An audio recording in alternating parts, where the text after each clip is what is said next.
নিজের ভিতরে একটা স্বপ্ন লালন করে আসছি যে উচ্চ শিক্ষায় শিক্ষিত হব। আল্লাহর রহমতে শত কষ্ট, অর্থ কষ্ট, দারিদ্রতার কোষাঘাতেও 2009 সালে সুদূর ফারাক্কা অঞ্চল থেকে আমি বিএসসি পরীক্ষায় গোল্ডেন এ প্লাস পাই। এখানে দেখেন দারিদ্রতায় যেন আমার মেধা ও শ্রমের সামনে বাধা হয়ে দাঁড়াতে যাই সব সময়। আমাকে সামনে এগোতেই দেয় না। আমি মনে এত কঠোর করি আমাকে সামনে এগোতেই হবে। আমি পারি না স্যার, আমি পারি না। এখানে দেখেন ভাগ্যে কি পরিহাস, আমরা 3 ভাই বোন, আমি বড়। আমার ছোট ভাই প্রতিবন্ধী, তার মুখের দিকে তাকালে আর খেতে ইচ্ছা করে না স্যার। স্যার আমার বাবা এখন 3 বছর। আমি যখন 8ম শ্রেণীতে পড়ি আমার বাবা খুব অসুস্থ। বাবা যখন কাজ থেকে রাত্রে বাসায় ফিরে স্যার, তখন তার মুখের দিকে আমি তাকাতে পারি না, আমি সহ্য করতে পারি না। বাবু তোমার কি খেলা বাবু, কত ছেলেমেয়েরা আছে স্যার, তাদের মা বাবা বাবু একটু খাও, বাবু একটু খাও, না খেতে পারলে ফেলে দেয়। আর এক মুঠো ভাতের জন্য সবসময় বাচ্চা লাগি আমার বাবাকে আজকে কিছু আনবে, কিছু খেতে পারবো। একদিন বাবা খুব অসুস্থ, কাজে যেতে পারিনি।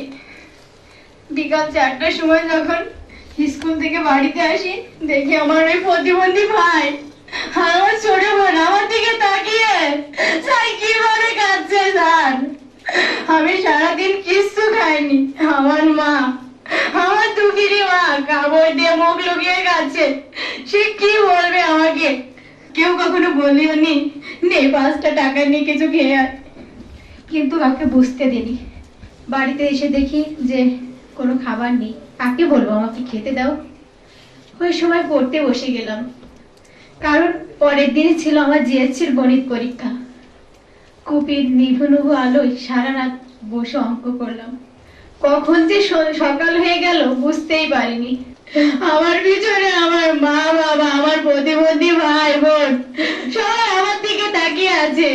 জিএসসি পরীক্ষায় ওই সকালবেলা উঠে নামাজ পড়ে পরীক্ষা দিতে যাই, যার সময় দেখি আমার সহপাঠী তার মা বলছে, মা এই হরলিক্সটুকু খেয়ে যা, মা একটা ডিম খেয়ে যা, তুই তো ভালোভাবে লিখতে পারবি না রে।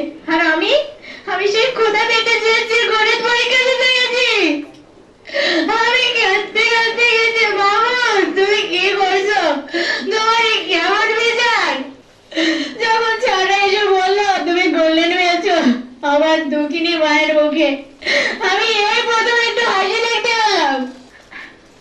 আল্লাহর রহমতে এসএসসি পরীক্ষা গোল্ডেন এ প্লাস দিয়েছি। সামনে এগোতে পারবো কিনা বুঝতে পারিনি। হঠাৎ একদিন শুনতে পারলাম যে ইসলামী ব্যাংক থেকে দরিদ্র মেধাবী শিক্ষার্থীদের বৃত্তি প্রদান করা হবে।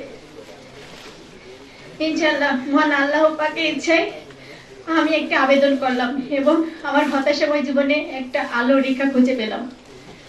শুনলাম, জানতে পারলাম আমার আবেদনটি মঞ্জুর করা হয়েছে। এজন্য আমি এই ব্যাংকে প্রধান অতিথি ও ম্যানেজিং ডিরেক্টরকে আমার আন্তরিক শুভেচ্ছা জ্ঞাপন করছি। আর এই ব্যাংকের সর্বাঙ্গীন সাফল্য কামনা করছি স্যার। সুরাইয়া খানম আমাদের সকলের চোখের পানি ঝরিয়েছে। আমরাও সুরাইয়ার মতো অসংখ্য যারা রয়েছে তোমাদেরকে আশ্বস্ত করতে চাই, তোমরা তোমাদের চোখের পানি মুছে ফেলো।